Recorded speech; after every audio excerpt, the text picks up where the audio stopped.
Hello, everyone. We're just about to set automatic pilot, cruising at 23,000 feet. We've got our co-pilot and electronics warfare technician, Roger, here at my side. We're going through smooth, clear skies so far, but there may be some turbulence ahead. You never know, so please settle back. The seatbelt lamp has been turned off. Please feel free to unbuckle, wander about the cabin, and of course, the smoking lamp is lit. If you've got them, smoke them. Roger, what's on the agenda today? Well, today I am setting up the first pilot for automatic pilot. Otto underscore Matic underscore pilot. And this is going to be on the wonderful world of weirdness. We are going to be streaming as well as recording. The streams are going to be on Rumble, Kick, YouTube, Twitch, DLive, and it's going to be recorded, edited out, and a copy of it is going to be sent back to you, Otto, for after it's been done. So that's what's on the agenda on my part.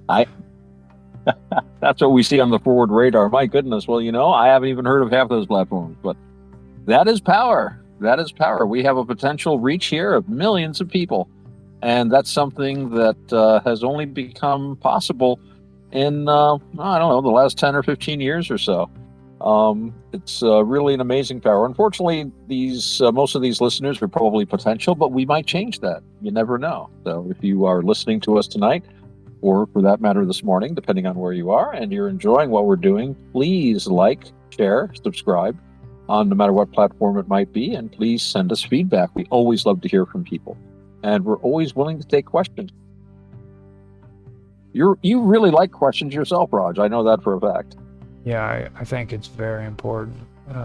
If you're listening to a stream, the best thing you can do for any content creator is to just leave a comment in the comment section. It's really cool to go into the chat areas and have conversations with everybody there, but it's with analytics, it's not as important as what it is when you say just hello, or just have a conversation with a person. I mean, when you're on here doing these shows, it's really hard getting people who's willing to have comments or to conversations in the comment section, so that's just how I feel about it. Well, one of the best things is when you can get conversations going. And I especially like when people can bring up ideas I haven't thought of yet. For me, I think it's really fun to examine our ideas. Because I don't know about you, but I'm sure it's true with you too. But as we go through life, I think we change a lot of our ideas. And sometimes we change them more quickly or slowly. And I think sometimes if we change them more slowly, it tends to be a more permanent change, a deeper kind of a change. But that's one of the things we can explore, hopefully, on future shows. But I do want to mention we may have a guest later on, a friend of mine. He goes by the name of Sir Brian. He's an interesting guy and a sort of an entrepreneur. We talked about him a little bit earlier, but I want to talk about it for the recorded version. And he's an interesting guy. And one of the things he's been doing lately, and this is something that Roger has been doing a lot more of, and some of our friends a great deal more, he's been exploring the use of the AI, so-called, or LLM, if you like, to use it to generate images. And he's finding this a way that he can sort of communicate his ideas about his life on another level than just words. And we were talking earlier, Roger, you yourself have been delving into this for a while, and you were talking about how you found a way to obviate some of the problems. Because I remember one of my first questions to you was, how do you cope with the prompt sculpting? Something I always had trouble getting the image exactly how I wanted it. And you were describing a way you found to generate the sort of prompt you need. Yeah, whenever I started actually learning more about it, it was when I started using the chat boxes. Go in and get guidance through chat boxes like Chat GPT or Grok or anything of that, any kind of chat box there. And when you go in, be precise about what you want in your photo, or in your chat, or in your video, and ask them to set up, like for me, I've been using Suno a lot. Say you need a Suno ready prompt with under the limited amount that they want in the style section for the description of what you're wanting, and it'll print it out, or it'll make it out for you. And what you do is you copy that, you put it into the style section of the platform, and whatever else you want. Like in music, I like to make music, but my style isn't really all that great yet. So I'll write it out, and then if it needs correcting, I'll let the chat box correct it for me if I like it. And then I put it into like the lyric section, and it creates that song, and I'll go through and I'll actually listen to the entire song, make sure that the lyrics are good, because that's where people make a mistake. They'll just put anything in there and let it just roll. Always check it. Yeah, that's important. And I think that's one of the problems I've seen with some of the stuff generated is people tend to just fire and forget. mm-hmm. They want to surrender the whole editorial process. Just give it up. Don't even worry about it. It's I don't like to be a pessimist about it. You know what I mean? But that's the way a lot of them are on there. Where they well, I don't think they've actually been part of the editing process, to be honest. I'm not going to be harsh about it. I just don't. I don't think that they were ever involved in like actually editing video and stuff like that. They just go in there and do it for fun. But I always suggest to people, man, just because it's artificial intelligence and it can make everything you want, that doesn't mean that you just skip the whole idea of learning how to edit your videos. You know what I mean? The loops aren't cool. Right. Just to let everybody know, right. The loops aren't cool, man. They are for a little while, but after a while they get old, so. Yeah. So. But yeah, it's true. I think if you really, that's the difference between just a spectator sport and, playing in the sport. And, we've had discussions before, and you and I have had discussions with other people. Everyone's been talking about AI, as they call it, or more accurate, I guess, large language models, LLMs. And, it seems to me that if you're a creative person, part of the fun of creativity is there's a struggle. You spend a lot of time at your keyboard, on your screen, because you want to make something just right. Yeah. And it's the same thing if you're like I play music, you work on a song until you get it down, or if you're a wood carver, any kind of a thing. It's, they did a study once. People say, well, this is fun. But when they ask why you're actually doing it, it's like, well, no, I'm sweating at this and that. But there's an effort involved that's part of the fun. And that's what I think kind of separates the wheat from the chaff.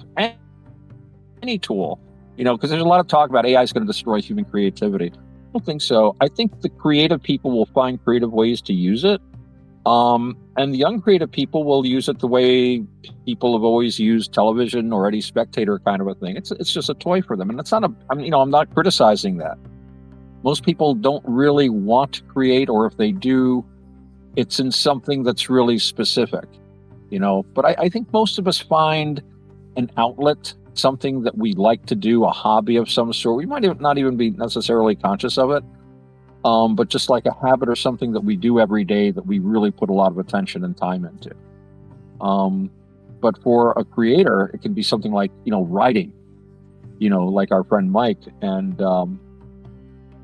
we were talking about him earlier before we started recording too. I want to try to remember all the things we were talking about so we can record them. We've got to bring Mike up again later and put a link to his wonderful stories down below.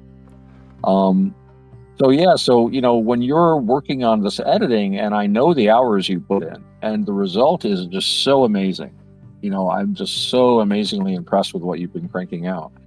And it's just taken everything we're doing to another step.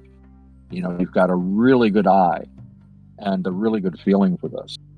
And on the other hand, without the AI, you would have needed like a major studio with a staff of about 20 people to create the stuff in a month that you're able to turn out in a few days. So that to me is all to the good. Yeah, I agree. A lot of it, is good, but I mean, for the editing process thing, man, I have to admit I have been stepping away from like actually being able to get in and do real editing. So whenever it comes to like the stuff I've been doing here lately with you guys, it's been just completely amazing. I love it because I forgot how much I enjoyed just sitting down and editing videos, Nice. I really have enjoyed it quite a bit. Now with the whole thing about like AI and taking something taking a lot longer if I did it with a blender. Now that is true, and that's something that I always like to point out to people too when it comes to AI. I don't think of it in a negative way because like there are processes that take place. Like for me in the computer that I have and the way I have it set up, there's some renders where if I actually tried to, or if I do it, which I do have to do it, I have to do it by the frame, which means I can't use video. It has to be done frame by frame as a photo, a JPEG or a PNG photo for Right. each frame. And Right. after that, just so my computer can handle it, I have to do that. But after that, I still have to wait maybe a week and a half, 2 weeks before the entire render processes.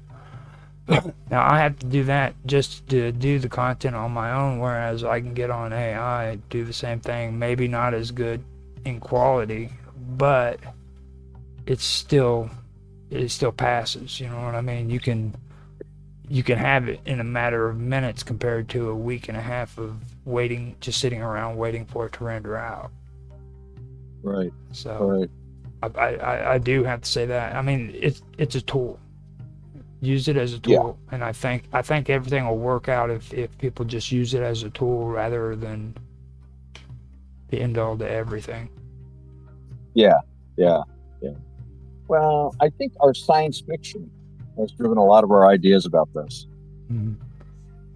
But what gets me is when I read the old science fiction, or just getting a beverage here. Sorry about the sound effects.